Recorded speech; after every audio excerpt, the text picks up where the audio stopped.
वारी वारी म्हणजे काय हो? अहो, वारी म्हणजे पांडुरंग, वारी म्हणजे खुळी वारकरी, वारी म्हणजे देव पहावयासी गेलो आणि देव होऊन आलो.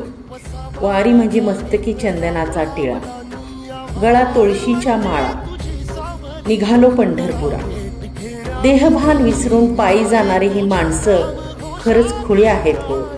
यांना तहान नाही, भूक नाही, ओढ फक्त सावळ्या विठ्ठलाची. काय त्या फुगड्या, काय तो गजर. अहो, या वारीची कसलीही तयारी नाही, कुणालाही आमंत्रण नाही, कसलीही जाहिरात नाही, जातीपातीचा विचार तर अजिबातच नाही.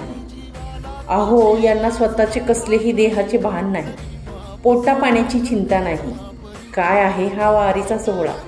इथला प्रत्येक जण फक्त माऊली. या खुळ्या वारकऱ्यांना विचारा, वारीत त्यांना काय मिळालं? या वारकऱ्यांना मिळाला त्यांचा पांडुरंग, याची देही आणि याची डोळा.